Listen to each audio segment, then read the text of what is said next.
Shalom, shalom. Je vous salue tous de partout où vous êtes. Bonjour et bonsoir, ça dépend de l'heure à laquelle vous recevrez les messages.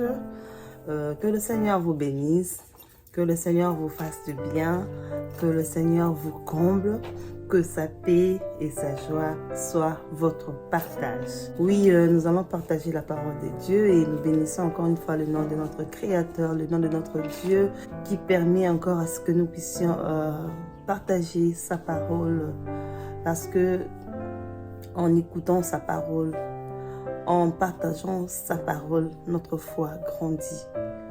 Parce que sans la foi, nous ne serons pas agréables à notre Dieu. Et pour que notre foi grandisse, nous avons besoin d'écouter sa parole et de la méditer chaque jour. Ça fait longtemps, il y a eu des contraintes, encore une fois comme toujours, mais nous ne lâchons pas. Nous n'allons pas baisser les bras parce que nous savons que nous grandissons spirituellement en partageant la parole de Dieu. Nous grandissons spirituellement en écoutant sa parole. Alors aujourd'hui, nous allons encore partager une petite pensée qui va certainement nous faire du bien grâce au Saint-Esprit. Lorsque nous lisons le 3e verset du 2e chapitre du livre de Daniel, la parole de Dieu nous dit ceci: le roi a eu un songe et son esprit était agité. Le roi n'avait pas de paix.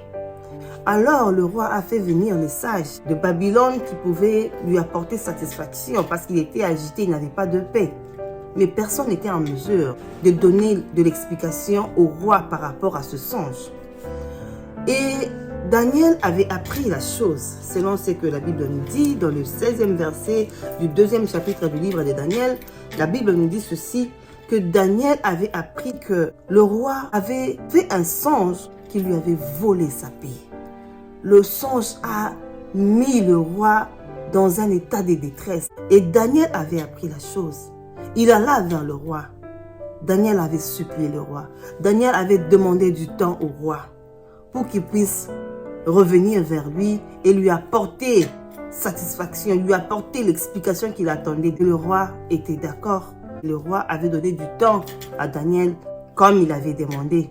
Et Daniel est rentré chez lui, il a parlé de ça à ses compagnons. Bien aimé, ce que j'aime dans ce passage, c'est que Daniel ne s'est pas appuyé sur sa sagesse. Daniel ne s'est pas appuyé sur ses compagnons.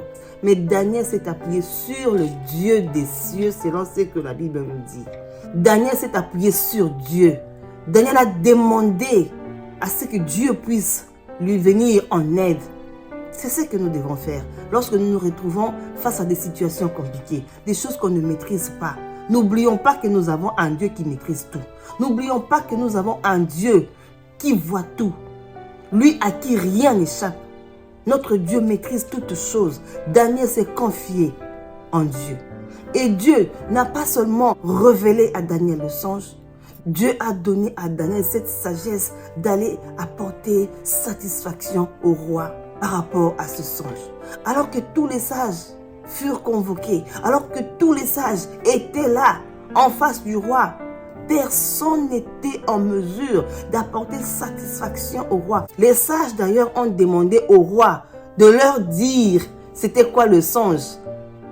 Ça a encore mis le roi dans tous ses états et il a dit: si vous ne me faites pas connaître ce songe et son explication, vous serez tous mis en pièces. Parce que le roi était en colère. Gloire au Seigneur pour Daniel qui était là parmi les sages de Babylone. Mais il était le seul qui s'était confié en Dieu. Il était le seul qui est allé demander secours à Dieu par rapport à la demande du roi. Et Dieu lui a donné la victoire. Parce que Dieu ne lui a pas seulement révélé le songe, mais Dieu lui a donné l'explication qui a apporté satisfaction au roi. Et qu'est-ce que la parole de Dieu nous dit? Que tous les sages ont bénéficié de cette grâce que Daniel avait eue. Parce qu'aucun d'eux n'avait été mis à mort. Qu'est-ce que c'est merveilleux de compter sur le Seigneur? Qu'est-ce que c'est merveilleux de compter sur Dieu? Dieu n'échoue jamais. Dieu n'échoue jamais. Parce qu'il n'y a rien qui ne se cache sous ses yeux. Rien ne lui échappe. Dieu maîtrise toutes choses. Dieu a le contrôle de tout. Je ne sais pas. Peut-être que tu es face à une situation qui te semble compliquée. Tu te dis que non, c'est impossible. Tu ne sauras pas résoudre cette équation. Mais crois-moi, Il y a un Dieu puissant. C'est lui qui voit même des choses cachées. C'est lui qui a révélé à Daniel le songe, a donné de l'explication à Daniel. Et Daniel a apporté satisfaction au roi. C'est ce que nous devons faire. Lorsque nous nous retrouvons face à des situations compliquées, face à des choses qui nous dépassent, confions-nous en Dieu parce que rien ne lui dépasse. Rien ne dépasse l'entendement de notre Dieu. Il est plutôt celui qui fait des choses qui dépassent l'entendement humain. Dieu est capable. Dieu voit tout. Dieu connaît tout. Dieu maîtrise tout. Dieu a la solution à tout. Nous avons la preuve de ce qui s'est passé par rapport à ce songe qui n'avait même pas été révélé. Mais Daniel a pu apporter satisfaction au roi, tout simplement parce qu'il s'était confié en Dieu. Confions-nous en Dieu. Il est celui qui voit même des choses cachées. Tu es dans l'entreprise, il y a des trucs qui se disent derrière ton dos, tu ne maîtrises rien, tu es accusé faussement, on dit des choses sur toi, bien-aimé. Tu as un Dieu qui voit tout. Confie-toi en lui, tu t'en sortiras vainqueur. Dieu ne ment jamais, Dieu n'échoue jamais, rien ne se cache sous ses yeux. Même une aiguille qui tombe dans l'obscurité, Dieu la voit. Oui, Dieu peut la voir. Il est capable de tout voir. Il maîtrise tout, il gère tout, il dirige tout. Dieu peut tout. Notre Dieu peut tout. Nous avons cet exemple de Daniel, que cela nous réveille, que cela nous attire encore vers ce Dieu. Peut-être que tu courais à gauche, à droite, cherchant la solution à ton problème. Quelle que soit la maladie, crois-moi, rien ne peut dépasser l'entendement de notre Dieu. Il est celui qui fait plutôt des choses qui dépassent l'entendement humain. Le Dieu des miracles, le Dieu de toutes possibilités, lui qui rend les choses impossibles possibles. Oui, c'est le Dieu en qui nous avons cru. Alors ne regarde plus à gauche, à droite. Ne te lamente plus. Même s'il faut pleurer, pleure au pied de Jésus. Il est le seul qui va non seulement essuyer tes larmes, il est celui qui va les sécher et t'apporter la solution à ton problème. Dieu n'échoue jamais. Dieu ne se trompe jamais. Alors fixe ton regard à lui. Confie-toi en lui. Il ne te décevra jamais. Dieu est amour. Dieu nous aime. À chaque fois que nous nous approchons vers lui, il est toujours prêt à nous faire du bien. Viens vers lui. Confie-toi en lui. Ce problème qui te dérange nuit et jour, qui te vole le sommeil, qui te vole la paix. Cette situation-là que tu ne sais même pas gérer, tu ne sais pas ça vient d'où, par où tu vas commencer, tu ne sais pas. Mais Dieu sait. S'il a pu révéler à Daniel un truc qui paraissait impossible, aucun sage de Babylone ne pouvait apporter satisfaction au roi. Mais Daniel a pu le faire. Pourquoi? Parce qu'il s'était confié en Dieu. Faisons de même. Faisons de même. Même lorsque les gens nous regardent par rapport à une situation quelconque, par rapport à une épreuve que nous sommes en train de traverser, on te considère comme un idiot, on te considère comme un fainéant. Bien-aimé, crois-moi, le Dieu qui permet à ce que tu puisses passer par cette épreuve, il sait ce qu'il est en train de faire. Il le permet parce qu'il veut à ce que tu puisses être un témoignage demain. Alors ne tiens pas compte de ce que les gens peuvent dire. Car regarde plutôt à celui qui dit « Tout concourt au bien de ceux qui aiment Dieu ».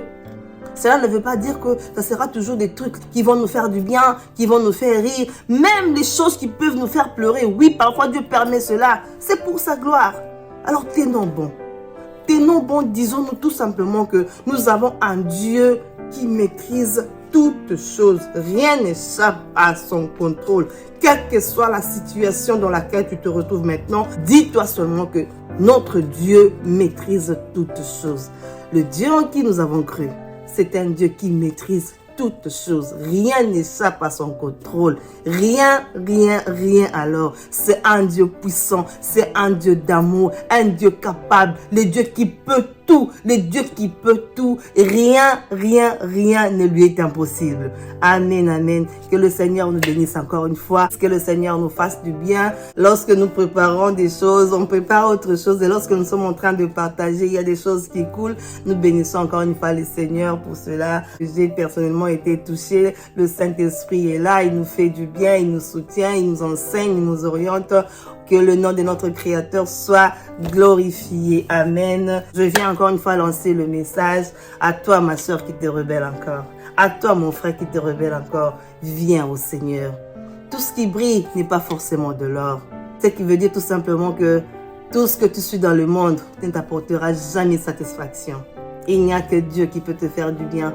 Il n'y a que Dieu qui peut changer ta situation. Il n'y a que Dieu qui peut te donner la paix du cœur. Oui, la paix que le monde ne peut pas te donner. La paix que les biens de ce monde ne peuvent pas te donner. La joie de vivre. Tu as peut-être l'idée de te suicider. Tu penses que ça ne va jamais marcher. Non. Essaye de donner ta vie à Jésus et tu verras, il te fera du bien. Tourne ton dos au monde, arrête avec le péché, donne ta vie à Jésus, tu verras qu'il te fera du bien. Que le Seigneur nous bénisse. Nous allons encore une fois prier et nous recommander encore à la grâce de Dieu. Tendre Père, nous bénissons ton Saint-Nom. Toi, le Dieu des surprises inattendues, toi, le Dieu des miracles, nous venons encore te dire merci pour ces moments agréables que nous avons passés dans ta présence, Père éternel. Tu viens de nous parler, tu viens de nous rappeler encore une fois que, Seigneur, rien n'échappe à ton contrôle. Oh mon Dieu, mon roi, garde-nous fidèles à toi, que nous puissions toujours placer notre confiance en toi. Chaque fois que nous allons rencontrer des problèmes, chaque fois que nous serons face à des situations compliquées, Seigneur, que nous puissions toujours nous souvenir que nous avons un Dieu, le Dieu puissant, le Dieu capable, le Dieu qui peut tout, le Dieu à qui rien n'échappe, le Dieu qui maîtrise toutes choses. C'est toi le roi de rois, c'est toi le créateur. Nous élevons ton Saint-Nom, nous t'élevons, Seigneur. Sois béni, ô mon Dieu, mon roi, sois glorifié. Pour les siècles des siècles, nous avons ainsi prié. Amen. Que le Seigneur nous bénisse. Que le Seigneur nous fasse bien. Que le Seigneur nous fasse rire. Que le Seigneur nous apporte des solutions à nos problèmes. Que le Seigneur nous donne toutes ces choses que le monde ne peut pas nous donner. Que le Seigneur nous garde dans sa présence. Encore une fois, merci à vous tous qui disposez de votre temps pour nous suivre. Nous demandons encore une fois vos prières parce qu'il y a tellement de contraintes que nous ne sommes pas en mesure d'être régulières à partager la parole de Dieu. Regardez comment ça nous fait du bien. Parce que personnellement, je suis convaincue que quelque part, il y aura une âme qui sera touchée. Oui, il y aura une âme qui sera touchée. Alors, priez pour nous, que le Seigneur nous fasse grâce pour que nous puissions être là régulièrement et partager sa parole. Soyez tous bénis dans vos maisons. On se retrouve prochainement. Shalom.